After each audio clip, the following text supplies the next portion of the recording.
Yo, yo, yo, what's up, everybody? Welcome to today's live stream. It's your host, Cody, Gotham's Capes Crusader, and we're keeping it geekly. We are here with our good friend, Michael Gonzalez. We're going to be talking about his brand new Kickstarter. Michael, how are you doing? I'm so excited to talk about GunEngine Zero issue #1. This looks like such a phenomenal comic, and you've done a couple projects before. It looks like you produced 9 books in different various genres. So let's go ahead and give our audience a breakdown of who you are and the different works that you've created. Sure. My name is Michael T. Gonzalez. The T is just there because there's like a billion Michael Gonzalez's all over the world, so I put that in there. Maybe people remember that. Yeah, so I just grew up reading comics. I love comics. And even at an early age, I got the crazy idea that maybe I could write them. So I started writing too when I was pretty young. Tried to get into comics several times. Never really worked out. I got out of comics totally and kind of got into film and video, writing scripts and doing like videography and things like that. That only got so far, so I quit all that too and just went off and became a motorcycle mechanic and went to China. Was living in China. And when I was there, I found out about like how comicsology had kind of blown up, and the internet, you know, has also become much more commonplace. So you could reach people all over the world, you know. Before, if you ever wanted to make a comic book, you had to like maybe go to your local comic book store and say, hey, do you know any artists? And then maybe we could get together and, you know, do something. Yeah, but now the internet is like you can just find people anywhere. So once I thought about that, I was like, maybe I can just try it one more time, see if I can do something with it this time. And so I got back into it. I made my first comic book. Is called 6-8. It's a horror comic. It's meant to be originally just a one-shot, like a calling card sort of a comic book. But then I kept going with it. I just, you know, all these ideas start, you know, flowing back into your head and stuff. So I kept going with it. Then I did Neotheric, and then I did a bunch of like short stories that I now put together into a book called Book of Legend. And now I'm trying to do a Kickstarter for this GunEngine Zero, which is going to be most likely to be 6 or 7 issues. Miniseries, and this is the biggest project so far. The art team on it is really great, but they're also kind of expensive.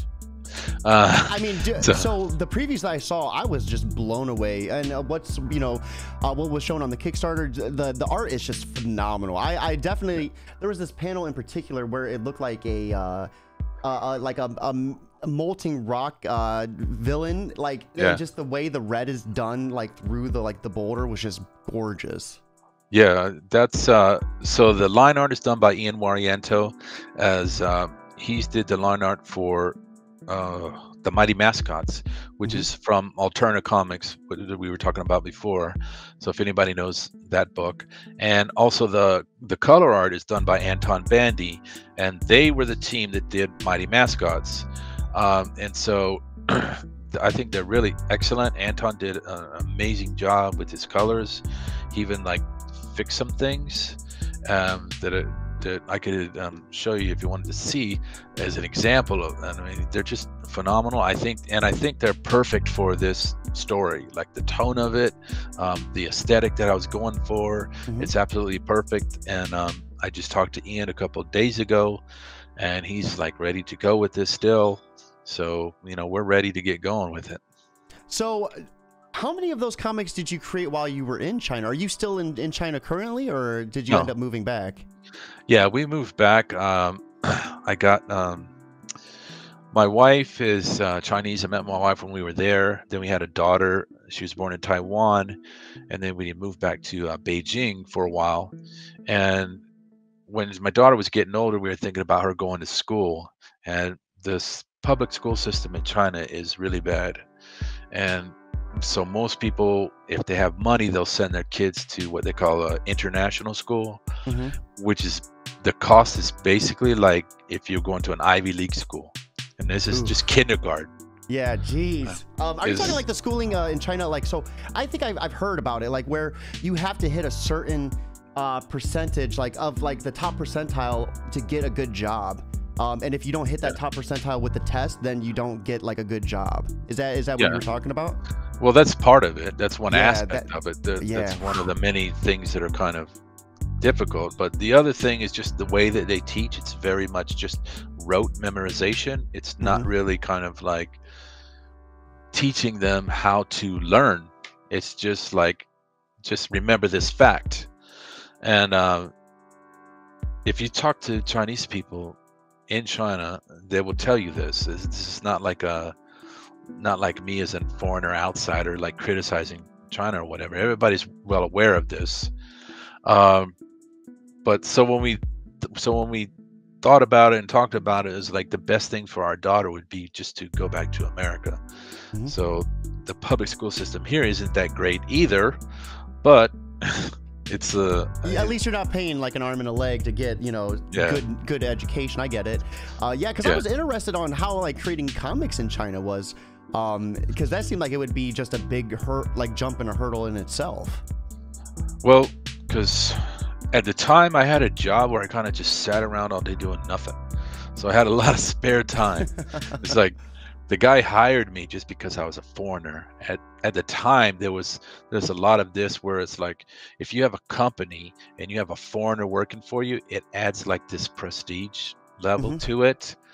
I don't know if that's still the case now, but so basically I was just there as like, you know, like as a sideshow, you know, kind of like you go to the circus and there's like oh, look at that foreigner, you know, there's the American. So I had a lot of downtime, you know, sitting there, you know, in the shop doing like nothing. So when I started, you know, rewriting stuff, you know, getting back into writing stuff, and so I, you know, doing the comics there. So I would just write them, and then I found like I said, the first book was 6/8. So I found Alan Byrne, who did the artwork there. I just searched on the internet, found him on a website called Pencil Jack, and you know, then just sent emails back and forth, sent him the script. I even, at the time, I used to actually sketch out on just regular like typing paper or printer paper. I would sketch out the pages and the panels, and then I would write the script based on that. Now I've gotten to the point where I don't need to do that anymore. But so I sent him the script and I sent him that, and, you know, we just went back and forth, and you know, now, you know, you can pay people with PayPal or whatever. So it was all done, you know, just through emails and everything. So how has your experience from working on your first comic to beginning to work on this latest one, how has that differed for you? I mean, it sounds like there's been just leaps and bounds in capabilities, you know, what you're able to do with your artist and your team as a whole. Yeah, for sure. Well, you know, like the expression, they say, well, to be really good at something, it takes like 10,000 hours of doing it, or, you know, something like that. But there's definitely been a lot of stuff, like I've talked about before, was when I did 6/8. One of the things that I did wrong was that I was just kind of too overbearing, kind of too detailed, and like my scripts and everything, and that the way that I was working with the artists, like telling them like this panel has to look exactly like this, and these people have to look exactly like this, and, you know, all that kind of stuff. And I've since learned to back off in that sense, and, you know, kind of just give like a framework for the artist to work with. I mean, I still describe in the panel like what I do is I describe what happens in the panel. I don't necessarily describe exactly how it should look. Yeah. I let the artist kind of figure that out. And as long as it's not like really far off from what I had imagined, then I, you know, just let them do what they want to do. Yeah.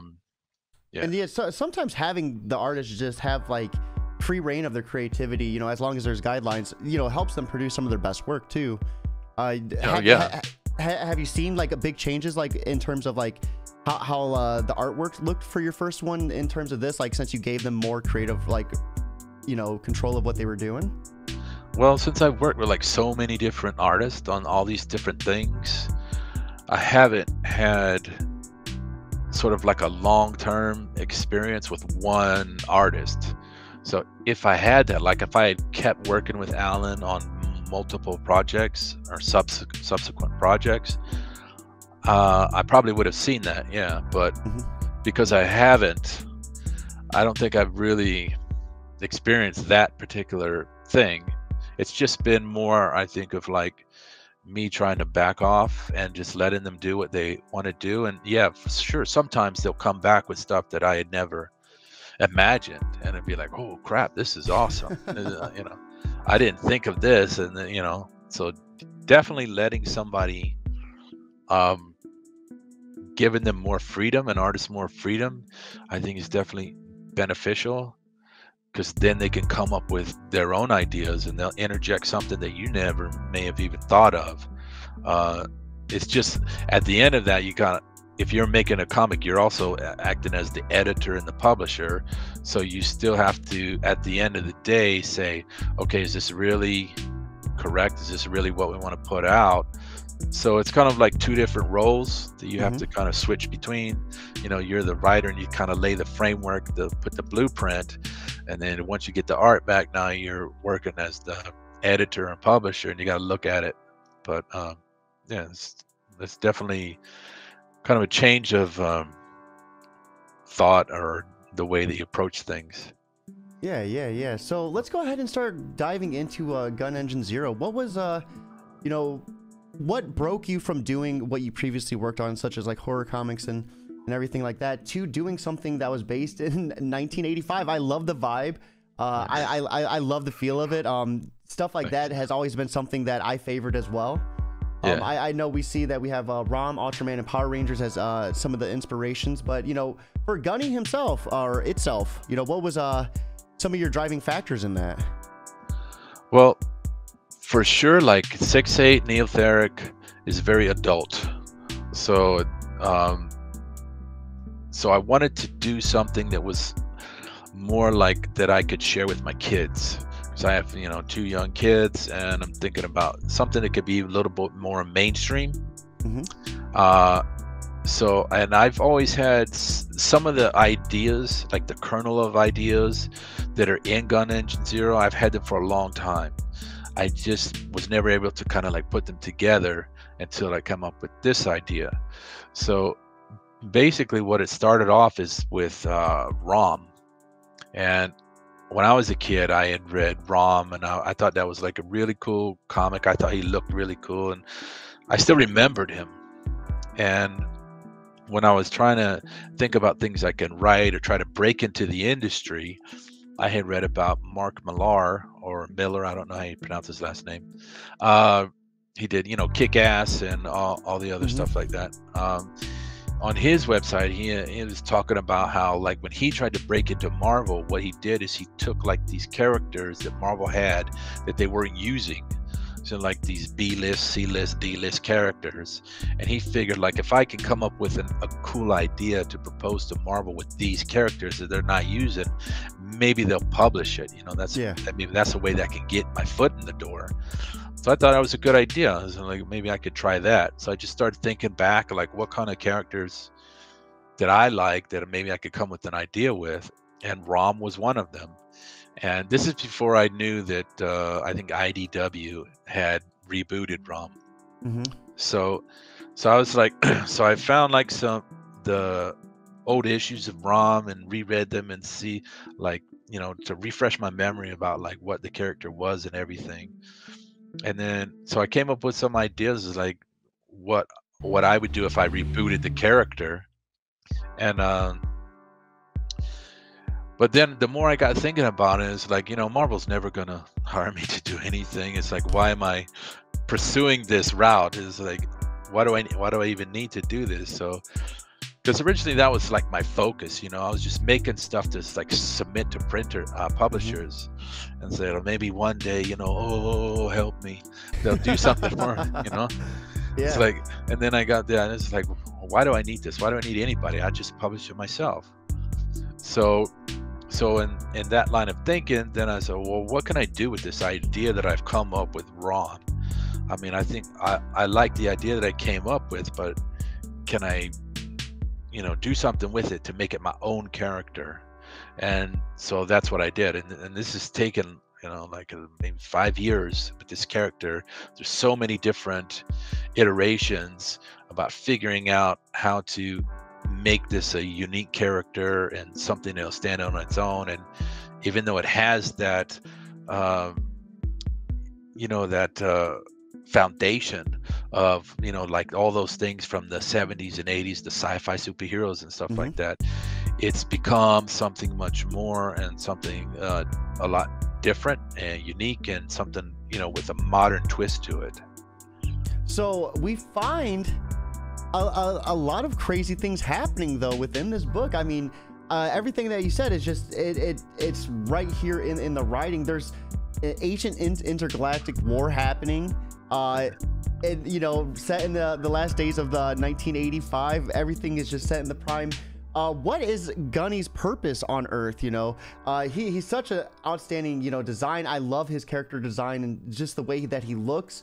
What's his purpose on here? What does he do with, he meets up with a couple of kids to help them fight against the intergalactic war? Yeah, so what happens is, well, I have the Kickstarter preview, like I was telling you before. I could send you that link if you wanted to look at it. So what we could do, if you're interested, if you want to share your screen, I can add that to our StreamYard. And then we could actually pull that up, and it'll put both of our windows on the side with your preview right in the middle. All right, so this is the campaign, and there's a video there. It's only about 1 minute long. It kind of gives you the backstory, what leads up into where our comic book series starts. So basically, what it is this guy Gunny is. We can play the video if you'd like. Okay, sure. Yeah. If you want to. I know this is and by the way, everyone, this is still a preview of the Kickstarter, so this isn't the official published Kickstarter yet. So everything's kind of like an exclusive right now. Hell yeah. So let's go ahead and check this out. And then if the audio doesn't play, I'll edit that in.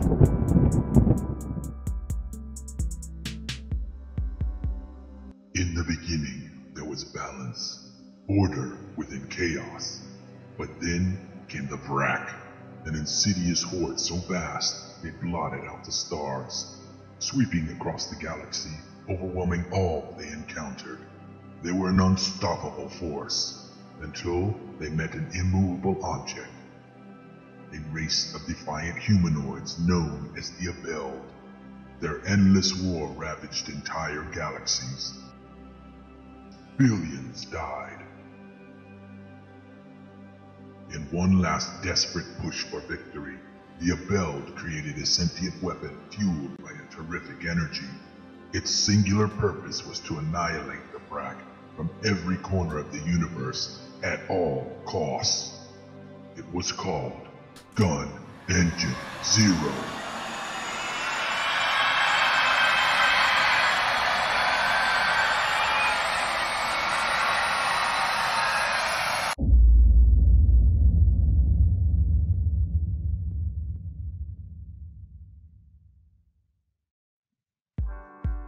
Yeah, dude, that was awesome. So let's break down the Vark. Did I pronounce that correctly? The Vrak. The Vrak. So the Vrak look pretty ominous and vicious. Who are they, and what's their purpose? What are they here doing? Well, basically, they're like parasitic alien creatures whose purpose is just to multiply and propagate. That's all it is they overwhelm and overtake everything, basically like cockroaches. And they're here exterminating humanity? Well, basically what happens is, so this is all the backstory. What happens in the comic is, what we're going to see is after all of this is sort of the result, and there's a lot of backstory that may come out in the future. What it starts off as, there's this girl. If you want to scroll down, I have like a thing with the characters that shows all the different characters. Well, I should start off and say, so it's things like I mentioned right there is one of the reasons why I have it set in 1985 is because I wanted it to be in an era where it's a little more like not so as sophisticated or as cynical as things are now. With people have cell phones and all this kind of stuff. There's a little more innocence to it. So that I'm trying to sort of like harken back to the movies of that time, things like Goonies, The Last Starfighter, The Flight of the Navigator, E.T., all of these kind of things where you see it, you know, it's a sci-fi and it's a big story, but it's told through the eyes of like these basically kids, you know, and they're kind of put into this situation where they're in over their heads, but, you know, they have to use their wit and all this kind of stuff to try to, you know, survive basically. And so what happened? Excuse me. We had someone in the chat asking. It's set in Ocean City. So let's go ahead. What's up with Ocean City? Why did you choose that? And you know, what was the grounds for that? Ocean City is a made-up city. It's not real. It's based on Tybee Island in Georgia. And this is one of the elements that I had in mind for a story, and it didn't come about where I could use it until I came up with this story. So what happened was, I'm an Army brat. I grew up and lived all over the place, all over the country growing up, but my grandparents lived in Georgia. So a lot of the summers and spring breaks and stuff, we would come back to Georgia, and they would take us to Tybee Island. It's just off of Savannah. And so there was a lot of like funny things, silly things, stupid things, whatever that happened, you know, growing up when we went there. So I always wanted to put like those things into a story. And so Tybee Island used to be known, when it was first incorporated, I guess, is Ocean City. So I used that name.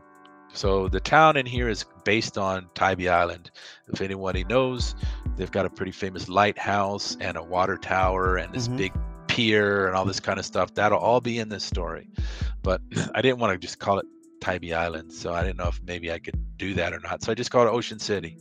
So it's a beach town, resort town, and like I said, like a simpler time where the kids and people just, you know, living their simple life, small town life, and it's usually quiet life. And then, but when this guy shows up, everything gets turned upside down, because then we find out there's an insidious element in this town that's kind of been hiding dormant for thousands of years, and him showing up again is going to reignite this ancient intergalactic war between the Vrak and him. And like I said, there's a whole lot of backstory that goes into this, and we'll get into, like, it'll unfold as the series goes on, and you'll find out more about who this guy is, why the Vrak are even there on Earth, and you know, where he's been for all this time. All of that will be answered as the story goes on. There's some mystery that I like to add to like all the stories that I do, and so this one will be you can enjoy it just for like the, you know, on the surface level. It's an action adventure with all this kind of craziness and some humor and all that. There's also a bunch of mystery and things that'll come out in the end. So you have 7 issues planned. Is this gonna, so the 7 issues, once it's done, do you have any future plans for Gunny, or is this gonna be like 7 issues and then you move on to another comic? Well, I could always keep going with the character and I plan on leaving a little bit open that possibility, so that if people really like this character, they really connect with it, and not just him but some of the other characters too, you know, we could keep going with it for sure. But I definitely wanted to have like a contained story, so that you know you're gonna get an actual ending to it and everything. But yeah, if people really like it, for sure, we'll keep going with it. And I've already written, I'm writing the 6th issue now, so I might make the 6th issue giant size, because the ending is you know, is pretty epic. Or just roll it over into a 7th issue. I'm still kind of deciding like how to do that, but I gotcha. So let's go ahead and start breaking down some of these characters. We talked a little bit about Gunny. What is he? What's he capable of? Like, what type of abilities are we going to see from Gunny as he goes to fight off this insidious alien race? Well, he's got a huge frickin' gun. Basically a cannon that is powered by some incredible energy, and he himself is, like I mentioned, like you see in the video. This is sort of like a little tease, because what his power comes from is a big secret too. So basically he's that. There's some other things that he has that I don't want to spoil. Yeah. There's gonna be some crazy stuff coming out from him. So one of the main themes of this story is that things are not what they seem. That there's a surface quality to something, and then there's an underlying sort of maybe even a contradictory nature to something. So that's in the story itself, and it's also within every character. So like this girl Maya, so she's driving home late at night from early in the morning.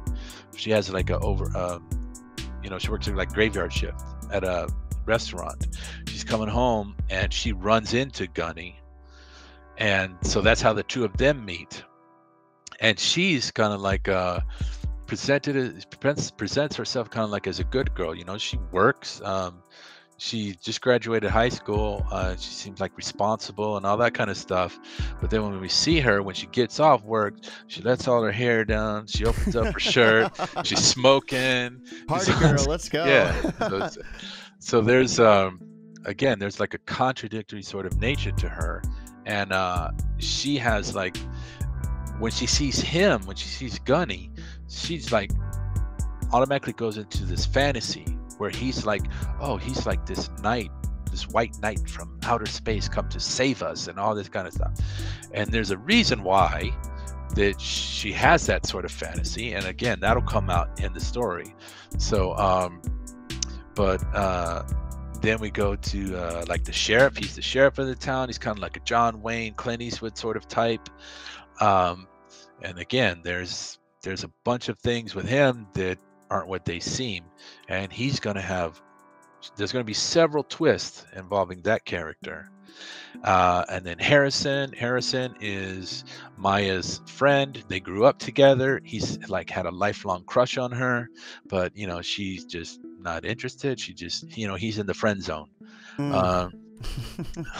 So, but he's also like, he's the sheriff's son, so he's also trying to live up to what the sheriff's larger than life sort of personality, but he basically fails at it. So he's a big part of this story. So let me ask you something. You said you grew up basically as a army brat, right? Yeah. So did Sheriff Barney, did he come from like any sort of experiences from that, like any sort of like touch on your past? Him, not particularly. No, he's more of like, his use is to serve as sort of like an iconographic sort of character, where it's like I was saying, he's kind of like John Wayne, Clint Eastwood sort of character that everybody knows. Then like, you're supposed to have a certain expectation with this character, so that then later when you see these twists that are going to be about him, then it'll become more as a surprise. I got so, you. I don't. I've known people like this who like think they're all big tough dude or whatever, but he's not particularly based on one certain person. I got you. He's just more of sort of like the idea of. Yeah, the personification of it. I got you. Yeah, but there is like Harrison. The aspect I was saying about like he grew up with Maya and he's always had this crush on her. I mean, there was, growing up, I had crushes on girls, like all the time. It's like, but they didn't want nothing to do with me. So that's something that I can speak to personally. That that's the thing, is I like to put like little pieces of myself into every character, so that it lends like a more authentic voice to each character. So even as I'm not going to insert my entire self and say, oh, this character is me, but I take little things from my own personality or my life experience and put them in Yeah, and I think the payoff from that is awesome. I think, you know, it gives you really well-rounded characters and likable characters, you know, characters you can really bond and resonate with. And I think that's important, especially if you have multiple issues playing for a run, to have characters that, you know, the audience is going to be able to identify and love. Yeah, for sure. Like the characters in this story, the characters are the main thing. It's all about like their experience, and hopefully the readers will really come attached to these characters, because they're going to go through hell. But you know, there's a lot of like funny stuff that happens with them, and you really get to see them go through that roller coaster. And so hopefully people will really enjoy the characters. And like the Kez, he's actually named after my son. My son's named Marquez, but my daughter has always called him Kez, like a nickname. So I put him in there. And but his character is very much like I was saying, when we were kids growing up and we would go to this Tybee Island, a lot of the stuff that happens to him and that he says and does is stuff that I did and happened to me. So there's a lot of like my childhood and that character. No, that's all. So how does that feel, being able to do that, being able to have, you know, a little part of, you know, who you are in your book that you've been working on for years? I mean, that has to be like a gratifying feeling. Yeah, it is. And it's just, it's funny. I mean, it's kind of like reliving, you know, your life through a character, but it's also kind of sneaky, because you know, like nobody, like I said, I'm not putting my whole self into it. It's not just like, okay, this is me.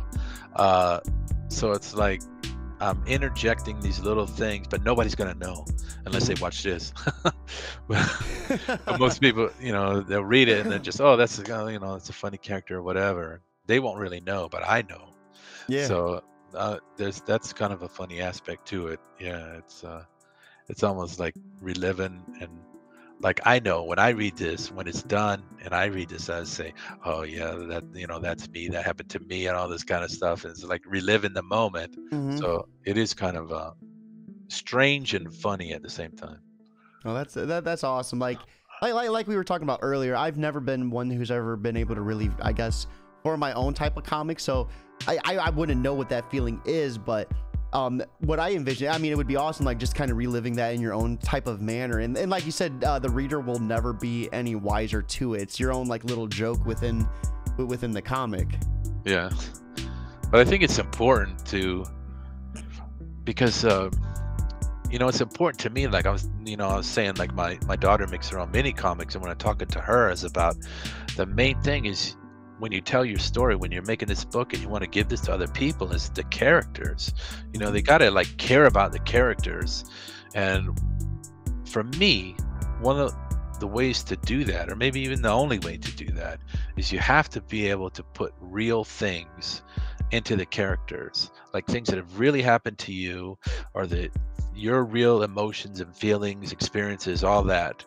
And because otherwise you're just like telling a generic story that maybe you just saw in a movie or another TV show or another comic or whatever, and you're just, you know, grabbing that and putting that in your book. And it's like, I don't see how, to me, that would be interesting. You know, I want to read stories that have like a unique sort of take on something I've never seen before, a character who says stuff that I've never heard before, or, you know, does things and all that kind of stuff. So I think the only way to really do that is you got to take things that have really happened to you and put that in the story. And I'll just say, there's a lot of stuff in this story that I think people are gonna enjoy and be like a surprise, because I don't think you've ever seen anything like it before. So let's go ahead and, last but not least, break down this parasitic alien creature. I mean, do they all look the same, or do they have different abilities? You know, what goes into them, and, you know, what can we expect from them? Okay, so this is a little bit of a secret too. I don't want to give away everything. Okay, I got you. But because again, as the story unfolds, we'll find more and more about what's really going on with all of these characters, but especially between Gunny and the Vrak aliens.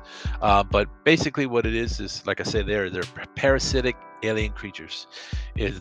I'm taking a lot of things that people may have seen before, little different elements, and sort of like mushing them together to make a new thing. So like Alien, things from Alien, things from Invasion of the Body Snatchers, those kind of things, or John Carpenter's The Thing. There's elements of all these things kind of come together for this thing. So they start off, there's like 3 stages, like the Alien. They start off as this really small creature that burrows into your brain, and then it sort of nests in your brain. Oh, God. And then it can stay there basically forever. And so there's kind of like a running gag in the story is whether the people, the host, even knows that it's there or not. And sometimes this alien creature can kind of take over the person, the host body. So it's sort of like a puppet, you know? And then in a certain stage, the alien will take over complete control over the host body. And then so the person is basically a zombie, and it's now in control, being controlled by the alien that's in their brain. And then there's a 3rd stage where they basically bust out and become like full, ferocious, nasty, disgusting alien, sort of giant insect thing. And yeah. So what determines who gets infected by them and who doesn't? I mean, is there any sort of like determining factor, or is it just pretty much you just made a big chunk of them infected and then put these group up against to take them down? Yeah, well, there's no real they're just, like I was saying before, their whole reason is just to conquer and propagate. So they'll take over everything, anybody and everything. But the Invasion of the Body Snatchers sort of element to this is that, and what kind of goes to the backstory is, there's not many of them left. So what happened was, like I was trying to say in that video, is that this Gunny character was created to destroy all of them. He is singular of purpose. That's all he cares about. That's all he knows. And he was successful, mostly. So he's went all over the universe and basically killed all of them, except for a small group that came to Earth and hid on Earth. And I don't want to give away too much more, but so he thinks now that he's come to Earth and he's found like the last one. He's there to kill the last one. And it's going to turn out it's not the last one. Surprise. Yes. And because he didn't just come to Earth. He's been here for a long time, and something has happened, and he was basically sort of put in a stasis. And now he's reawakened, but he doesn't really know exactly what's going on, what the whole situation is. That's when he first meets this girl. He doesn't speak English, so they can't really communicate. But he just thinks he's hunting down the last one of these aliens, and then we're going to find out there's not just one, there's a lot more, for a lot of different reasons. Oh man. So does he have like his own type of language? Like, how hard was that to create? I could only imagine creating any sort of language would just be insane. Well, he doesn't speak. What's going to happen? What happens in the story is he learns to speak English by observing. He can learn very quickly, so he learns from the girl. This happens in the happens in the first issue. When he first meets a girl, he says something to her. It's not English. Again, I don't want to spoil it, but when you read it, when it finally comes out and you read it, you can Google it, and that'll help give you some more information, a little clue about his backstory. Oh, okay. So we're getting nothing but some exclusive drops here, man. Yeah. Yeah, I'm giving up too much, man. All right. Hey, well, let's back up a little bit. Let's go ahead. We'll just dive into the art. Let's just check out the beauty of it. So right here is the cover page. Yeah, that'll be. It's not final cover. I'm gonna change it a little bit. Bottom where I put our names on the front cover. It's like cutting through his knees, and I was like, oh, that doesn't look too good. So I'll change that a little bit. But yeah, that's the cover. Again, this is Ian Warriento and Anton Bandy. They did an awesome job, and I paid them to do the first 6 pages. This is basically like a prologue to the story. So this is how the book starts, and you get to see. I didn't put the dialogue here. I wanted to leave it a little bit of a mystery here. So just showcasing the artwork. But you see these fishermen, they pull up. Basically, they think it's a treasure chest. And they try to open it. It won't open. So the guy uses a blowtorch to heat it up. But then that activates something. And then it turns out it's not a treasure chest. It's actually this, basically like this stone golem sort of thing, creature. And this is another running gag of the whole story is, who is this creature? Where is it from? Everybody has their own kind of perspective or prejudice about what everything is. So when you see like one character, when they meet another character, that person will think like, oh, this guy's like from outer space. Oh, this guy's from the future. He's set to kill us all, like the Terminator. You know, this guy's like a demon from hell. This goes to the whole thing about you know, perception is reality, and that's a big part of this story. Is how we, you know, when we believe something that we want to believe. You know, something is what we want it to be, and then later on, then we find out that maybe it's not. So I really can appreciate these details too, and how they were able to draw some of these details like outside of the panel to kind of just have it break the frame a little bit. I always love seeing, you know, just small tidbits like that. Yeah, Ian is really good. It's like, even like that panel there where you see that monster and like his back leg is all in armor and shadow, or like a silhouette, and it creates like this awesome sort of almost like a 3D effect. You know, you got all these layers and things like that, and I think and his angles are really good. Again, like when I wrote this script, I didn't put anything about the angles. I just wrote, you know, this is what happens. This rock monster just swats the guy and everything, and so it was up to him, you know, to figure out which angle to draw it from, and I think he did a really awesome job. So did you give him any sort of like instructions on how you wanted this rock golem dude to look like, or did he just... yeah, whenever I do anything like with artists, I always provide them with, you know, I try to find photographs, you know, like reference photos and things, and I try to describe the character in as much detail as I can. But even then, like, I never said that the guy had a flaming skull, but he drew it like that. I don't know why. And I asked him, I said, why did you draw it like that? And he was like, I don't know. You know, I think it adds some flavor to it though, because even in this panel, when he's swinging, he has that flame swing, and it goes hand in hand almost. Yeah, I mean, it, like I said, sometimes it's a case of serendipity. You know, you get something that is a lot better than you were. I mean, it was unexpected. You know, so yeah, he did an awesome job. Anton did an amazing job. I just as an example, you want to see something. If you go up to the page where they first pull out the sarcophagus, or, you know, the treasure chest. Okay, if you see how it looks there, this is how Anton fixed it. I'm going to show you. This is the line art. Let me see. This is how Ian drew it. He drew it like a real Egyptian sarcophagus, and that's not what I wanted. That's not what I really wrote in the script. Yeah. But he drew it like that. Basically, what I wanted is, what I wrote in the script is that it was basically like this rock monster, but he was sort of confined in a way that it sort of had the shape of like a sarcophagus, you know?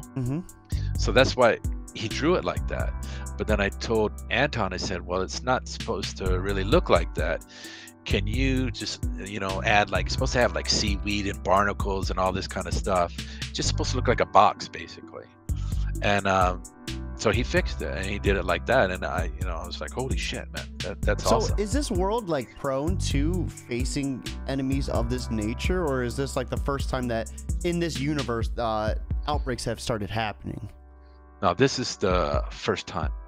This is basically like an all new sort of experience, like it's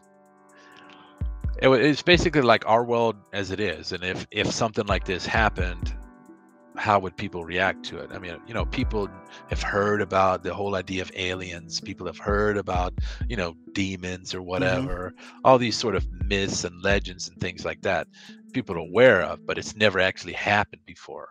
So this is basically our world. But if something fantastic like this had happened.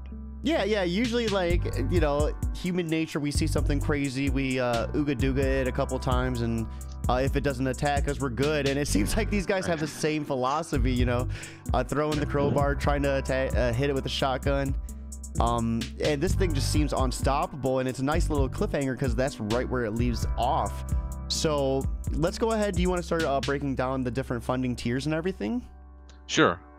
Yeah, so I'd like to try to keep things super simple because I'm basically a simpleton. So I like to keep things simple for myself and for everybody else. So basically what I try to do is just I'll offer a PDF version of the book. So it's mainly like for international people because I can't ship overseas. I mean I could, but it would cost like $100 just to ship. Shipping's outrageous. Yeah, it's ridiculous. So the PDF is really geared for international backers. So we have a PDF, only $3. Then I'll have a print copy of the book, just the book itself, for $12, and that includes shipping. So you're not gonna, like, if you click on it to back it, you're not gonna get an additional, this is another $7 for shipping or whatever. That's the whole thing. Okay, yeah, no, that's cool, because I'll be honest, when I started doing this, I started backing and everything. That was something that was new to me. I'd go to back it, and then it would add another like $15 for shipping. I'm like, wait a minute. Yeah. So that's cool that it includes it right in the price. So you end up, paying what, $2 more for a physical compared to the digital, since it includes the shipping? Yeah, basically, pricing the book at $5. Yeah, that's not bad at all. Especially it's 28 pages roughly? The first one right now it's 24. I might add 4 more pages to make it 28. We'll see about that. But yeah, it'll be like a standard comic book that you get from anywhere. And then I wanted to add like a retailer 6-pack. I wanted to try to, since it's going to be a series, I thought it would be beneficial to me and to maybe comic book shops is if I offered this and that they could promote it in their shop. It'll have this poster 18 by 24.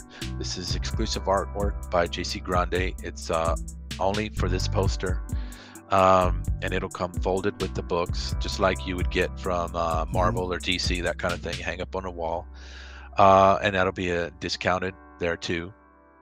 And then the last one, what I like to do is just offer everything. Just one click, you get everything. So this is what I call a super fan. So this will have everything that's available, plus a couple of exclusive things that you can only get in this reward tier. So like one of the things I have is that backer board art.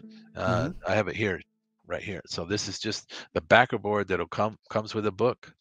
I print this directly on the backer board, and some of this stuff here is a little bit like spoiler things, and there's like exclusive stuff that's not on anywhere else. I'm loving this variant cover right here, the very far right, where it's just black and you just see the lights kind of just like radiant in the darkness. Yeah, I thought that was cool too. That is by oh man, I'm blanking on his name, but I have his name up there. Further down it has all the variant covers, but yeah, so he did that second one. And then I thought, wow, it'd be really cool maybe if it just had just the lights, just the light coming off of him. So maybe that could be like a cool variant cover.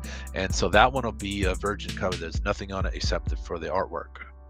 And so yeah, there'll be 4 variant covers, and those will be pretty limited. I'm gonna limit them to 50 for the super fan, and then 54 as an add-on. But as we go along, if there's more people that want it just as an add-on or whatever, I can shift it over. But so there's only gonna be 50 total printed of each of the variants. So I'm trying to make something that's, you know, kind of exclusive and collectible for people. Yeah, so then we got the trading cards. Only the trading cards. That art is all by Joaquin Guerra, and he did that art just for that. And I've got a stretch goal in there that will make that a holofoil or holochrome card if we get to that stretch goal. The ash can is going to be, it's like this one. This is kind of like a preview that I sent out last year with the other one, so it just has the 6 pages. But this ash can will have the entire book, so it'll be the whole book as an ash can. Then I got those metal trading cards. Those are all of the covers for the different books that I've done so far, which includes the variants covers too. So it's and then we have these mini prints, and I'll have a stretch goal there that'll have an extra mini print, and then we have these 2 t-shirt designs, and you can pick one of each. One is by Joaquin, cool. The other is by the blackout version.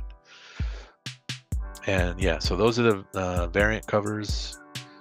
Again, that's Anim Nofect is the name of the guy who did that. Yeah, that's gorgeous. Gunny looks like such a badass right now, dude. Yeah, so that drawing there, I'll just tell you, is like the most accurate as far as like how, if he was real, that's how he would look. Because Ian has sort of a I don't know, say like a cartoonish style. You know, not to put it down or anything. I mean, that's just kind of like the way he draws, sort of, like a manga style. You know, like so the way he draws them is not with like a ton of detail. Which is, you know, obviously understandable because you're doing the sequentials, you know, the interior and stuff. But this, when I talked to Anim about doing this is I wanted this to be like super hyper detailed. Like this is what he would look like if he was real. So, and this kind of gives you, I think, more of a little clue about what he is too, if you look at this image closely. Yeah, he definitely, the detail is phenomenal. I can't wait to see him in action because he looks so beastly, and I can't wait to see the gun either. The gun looks phenomenal too. That was on the shirt, right? This is yeah, that is the one that Joaquin did for me. Yeah, that's gonna be cool. And, yeah, that's also on the trading card too. Yeah, that's his big fucking gun. And I'll just tell you at the this is a spoiler, in the video, that little last piece of audio, that's the sound his gun makes. Okay, so yeah, we'll have to, if you guys weren't listening, we will have that in post-production, and if the audio's not on it, I'll be sure to edit that in there. So be sure to take a clearer listen at the end, and that's a nice little surprise too. Man, we just been getting exclusives left and right. Thanks for that, Michael. No problem. So right here, it looks like is your second variant. This is one of our main characters. Yeah, that's Maya. This is an artist I found on Fiverr. Her name is Doka Vestalia. I saw her artwork. It's like this watercolor stuff, and I just thought it was really amazing. And it's like, I thought it was really great to have this character because she's a very complicated lady, and I love the way that she drew her. So yeah, it's just you're gonna get to know the full depth and breadth of this character, and I think people really like her too. She's a little bit crazy. Yeah, especially with having the clean girl persona, and then as soon as she gets off work, she just unzips it off, and out comes the party girl. Yeah, takes that mask off. And then right here's the blackout. This one's just phenomenal too. I really love this. Yeah, I do too. I think it's pretty cool. So is that how it's gonna be for him too? His like the light is just gonna emanate in the darkness off of him like that too? Yeah, there's gonna be.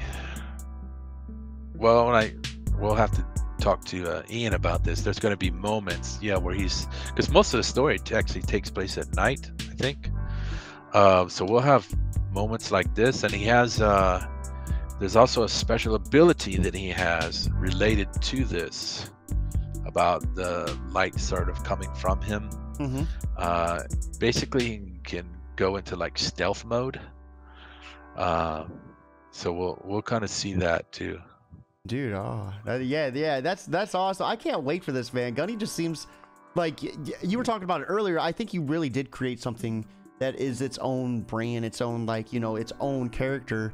I think you guys did a phenomenal job with it. Like, the more I'm learning about Gunny, the more I want to read this book. Thank you. Thanks. Yeah, it's been a long time. Yeah, it's been at least 5 years, like going through all kinds of different iterations of the story and what the character is and where he comes from and all that kind of stuff. So right here we have the different add-ons as well. Some stickers. So I got a sticker set. I got so this metal trading card, like I was saying before, and the Superfan has all of the metal trading cards that I've done, plus this one as a set. Because this is something I really like, the metal stuff. I think it looks really cool, and it's kind of a unique thing. So I've been making these trading card versions of every cover, and I plan on continuing to do that. So this one will be for if you want to just get the cover for, the metal trading card or the cover for this one. So you can just get that there, and then we'll have the regular trading card, a standard trading card, but also, as I said, we'll have a stretch goal we can make that the front of it like a holochrome. Yeah, and that'd be really cool too. I love just the hollow look to things. Yeah. And then we have the mini prints. These will be on satin paper, not just regular glossy paper, so it's a little bit extra. So satin paper is like it's like glossy. It has like the color vibrancy of glossy, but it doesn't have that glare. So I really like that paper. So we have that, and like I said, we'll have a stretch goal to add another one. That you should see that as we scroll down, all the stretch goals and stuff. I just added them, and then we have this drawn in. This is something I saw a lot of other people have had in their campaigns. So I asked Ian if he would be able to do it, and he said, "Yeah, I'll do it." So. And you can see some samples of what he's done. He's like Christopher Reeve and the people from Squid Game and stuff. So he's pretty good at it. It looks just like him. No, and that'd be cool. So what type of character are we going to see them as? Just like a regular NPC? No, this is for this one. It's going to be this sheriff's deputy that's going to have a confrontation with Gunny in the second issue. So this is actually this character is going to be in 2 issues, and so whoever picks this, you'll be in both issues. Okay, yeah, that's cool. And this character will be the first person to actually face off with Gunny. And I'll give you another spoiler. Things don't go so well for him. Oh God, you're gonna die. In an epic way too. So hey, going out with a bang is sometimes the best, right? Yeah. And so just this here is offering the other books that I've done in the past. They're printed and ready to go. Neotheric is the graphic novel, and then we have 6-8, and we have Book of Legend, but quantities are very limited. I only have about like 50 for this campaign that I'll make available, and these books are right now, they're on Amazon. People can get them, so I don't know how many is going to be left. Is the Return of the King a dinosaur running with a freaking chainsaw? Yes. Yes, dude. Yeah. More of that. Oh man, and 6-8 looks like it's right up my alleyway too, just from this picture right here. Yeah, 6-8 is a supernatural horror story. That was the first comic that I did, and it was meant to just be a one-shot, but I've since come up with things to expand it into multiple miniseries that I hope to be able to do. in the very near future. Ooh, you got a 2018 Comic Central Horror Comic of the Year. Congratulations on that. Thank you. And that was actually picked by Charlie Adler, who's the artist on The Walking Dead. Yeah, that's awesome. So that's some big credentials. How did you feel about getting that? You said that was intended as a one-shot, so the success had to be pretty awesome, like just experience for like your first book. Yeah, even still, I mean, when I show this to people and they're like, "Oh, this book is so awesome," and it's like, it's kind of strange, because you never know like what people will respond to or how they'll respond. So I mean, I just did it. It was really originally kind of like as a challenge, and my wife told me, she's like, "Hey, you should write a horror comic or horror story." I was like, "Okay, let me try it." I was never really that much into horror. And I never really thought about writing horror. So it's kind of like, okay, I did it. And then I moved on, but then people are like, yeah, this is really, really good. This is really good. It's like, okay, man, maybe I need to put everything else on the shelf and go back to, focusing on that one. But, I mean, I've already got the first 2 scripts written for the next miniseries, which would be 4 issues, and I want to be able to do that for this Halloween, because I've also got a horror anthology that some artists are working on right now, and I'd like to be able to put both of those books together and offer them to people this year. But I got to find an artist that can try to maintain sort of the look of the series, because that's one of the big things that people have really responded to, is just the art and how it is. So I love this too. You had something with your daughter created in here too. That's awesome. Yeah, that's she came up to me one day and she's like, "Dad, can I make my own comic book?" I was like, "Yeah, of course." You're like, "Yes, say less." Like, yes. So so she told me like what her ideas, and we just bounced back and forth with brainstorming stuff, and we came up with this. And she writes it, she draws it, and we scan it in, and then I've been coloring it and doing the lettering, but I'm teaching her how to do all of that too, so that she can just do the whole entire thing by herself. And so far we've done 2 books. She's working on the 3rd book right now, and then we should be able to offer that in this campaign as well. And I've shown, we've shown this to other kids and stuff, and they seem to really like it. They enjoy it. And part of what we do with that is that this charity, it's called Comic Book for Kids. They send comic books and Funko Pops and coloring books, all this kind of stuff to kids that are, like, have cancer. They're in hospitals and things like that. Just to brighten their day and just take their minds off of stuff. And I think it's cool. Yeah, it's a great charity. And since I don't have like a whole lot of money to just give to stuff like that, I figured, well, what if we donate like some books to them? And so I've talked to the guy who runs the charity, and we sent some books last year. And so what I do is, if people buy my daughter's books, we'll match that. So like if they buy this, we're going to offer this as a set. So we have the 3 books in the set. So if someone buys 1 set, we'll send 1 set to the kids. And yeah, that's awesome. Or if people just want to get them and say, hey, just send the books to the kids instead, and so we'll do that too. So I think it's a cool thing, I think, for a little kid, not just to read a book that's meant for them, but it's actually made by another kid. Yeah. Adds another little layer to it.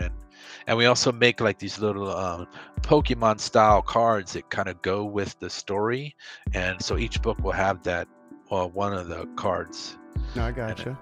Hey, real quick, do you mind if I take a real quick, like 2-minute break? Sure. Question break real quick.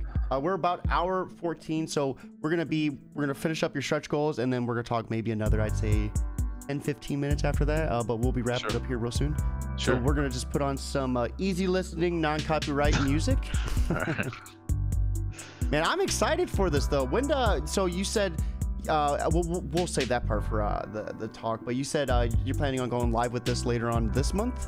Yeah, for April 26th. No more delays. Are people able to like be notified, they can do that right now by clicking on the link?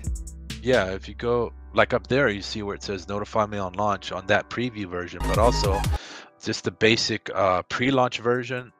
Like without that link, if they go there, there's a underneath like that main logo it'll say notify me on launch, and people just click that and it'll add their email. As I don't have access to it, I don't know who's signing up for it, but Kickstarter does. It keeps track of that. So when it goes live, Kickstarter will automatically send an email to everybody that signed up, so they'll know. I gotcha. Yeah, give me 2 minutes. I'm gonna use the restroom and we'll be right back. Sure.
Let me get things. All right, and we are good to go. Thank you for that. No problem. Fine. Gotta go. You gotta go. I dude. So it was like the last like 20 minutes. I'm like, all right, let's just feel it out. But I started getting like wrapped up into this. I was like, you know what? I'm gonna call a break real quick. So we got right here to your stretch goals. So let's start breaking things down about those. We will. Yep, we'll take the stretch goals all the way down to everything that you have. So we'll go down through this bit by bit. Okay, sure. So I just added these stretch goals. Originally I wasn't going to do any, but then I thought about some more, and these are things that people don't have to come back to the campaign to add on or anything. These will, if we get there, everybody will automatically get them. So we have the extra mini print, and then we have the coloring card set. These are just 4x6 cards that I print out. And originally I started doing this with Neotheric because I had this black and white art, and I was like, what can I do with this to try to make back some of the money? You know, I'm so deep in the hole, you know, I got to try to do something to make a little money back. So I thought maybe this would be kind of a cool thing. You know, it's just black and white little cards, and, you know, people can color them or just leave them as they are or whatever. So it's just something else, extra little thing. Then I was talking before, we'll have that trading card that if we can this unlock looks that. So awesome too, seeing it blown up a little bit more. Yeah, that's brutal. Yeah, that's a pretty cool piece that he did. He also did I'll show you this thing real quick. This is also like a coloring card he did. I just was playing around with this, but this is he did this art for me, just as a fan. He that's even awesome. asked me money for it. So I'm not sure what I'm gonna do with this yet, but yeah, he's a really great guy. He's doing a story in the horror anthology for me too, and hopefully, if things go well, he might take over the artwork for Neil Therick too. So we want to do issue 5 with that one. Yeah, let's go, man. He's a great guy. And then the next stretch goal is to upgrade the cover paper. It's gonna be, I have it written up there in the other parts, or actually down below, about what the paper. I was going to use satin paper for the cover and for the interiors. Again, it's like, it's got the pop of gloss but without the glare.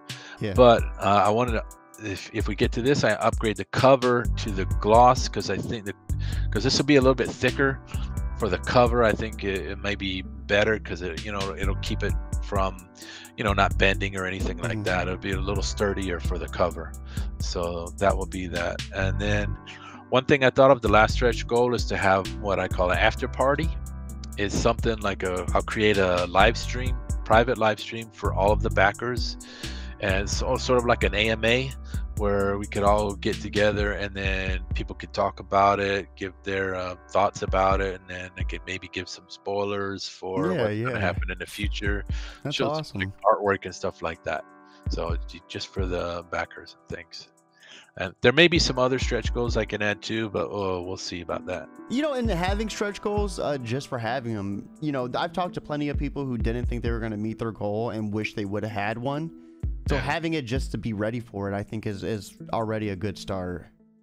Yeah, because like I was saying, I didn't think I wasn't going to add any, because I didn't think I could had anything to add that would be of any real value. But then the more I thought about it, I thought these might be cool things, and that was one of the big concerns for me, is like having stuff where people would have to come back to the campaign and then add something, like change their pledge or whatever.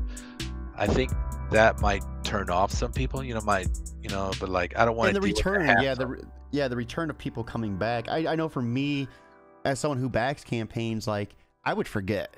You could send me 5,000 emails, but I probably would not check that email until after the campaign was done. Yeah, exactly. That's what I was thinking too. It's like that's the reason why I created those reward tiers, is just make everything as simple as it can be, so people just, okay, I like this, boom, get it. And then the stretch goals will just be, if we unlock them, everybody gets them automatically. And right here we have your printing. You're going to be going through Comics Wellspring. So that's something that you've used previously? Yeah, I've used them. They printed Book of Legend. They also printed all of the little trading cards for my daughter's books. And I just got some posters from them that I'm going to take to some cons that I'll be doing this year. So their printing is pretty good. I've never had a problem with them, and they do things on time, and they offer all kinds of good discounts and things like that. So I gotcha. I'll probably use them.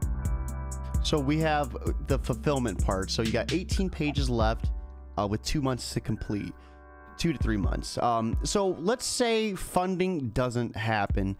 Where are we looking at in terms of, getting this book out there? Like, do you have a plan B on how you want to do that, or is it all essentially just on the funding itself? Yeah, I don't know. That's a good question, because I don't have the money to be able to make this myself. The goal, the first goal is $4,000. That's what I need, the minimum that I need to pay Ian and Anton, and to pay Kickstarter, their fees and all that kind of stuff. So if we don't reach that, I don't think there's any way that I can make this. Because obviously I'm not going to ask them, say, hey, can you do all the art for this, and maybe later I'll pay you. It's like, I'm not gonna.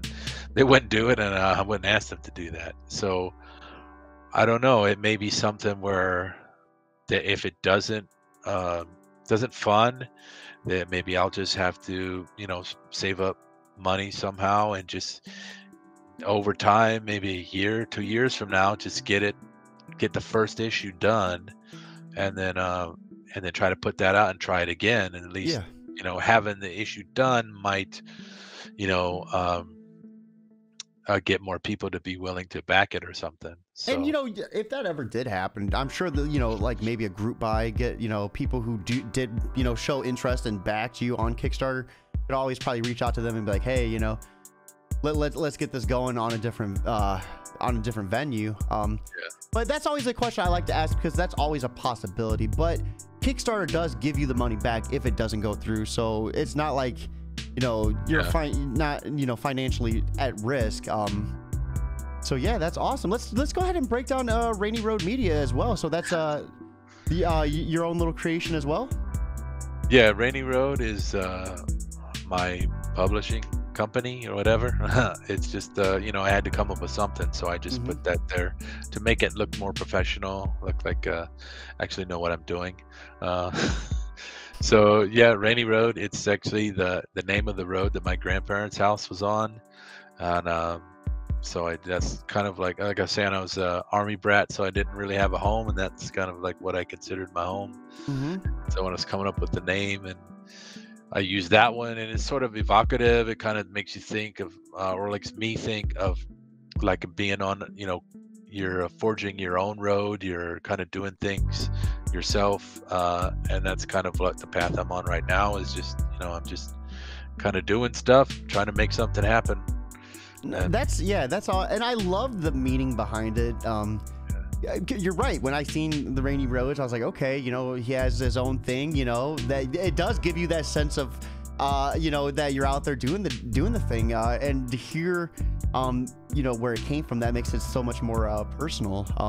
So Michael, we've came to one of my favorite parts of the podcast, and that's where I like to ask indie comic creators this one question. If there's someone out there who's watching this, and hopefully they're trying to take some inspiration, and they're just struggling to get off the ground with their idea or their passion, what word of advice would you give them to help them kind of break through that?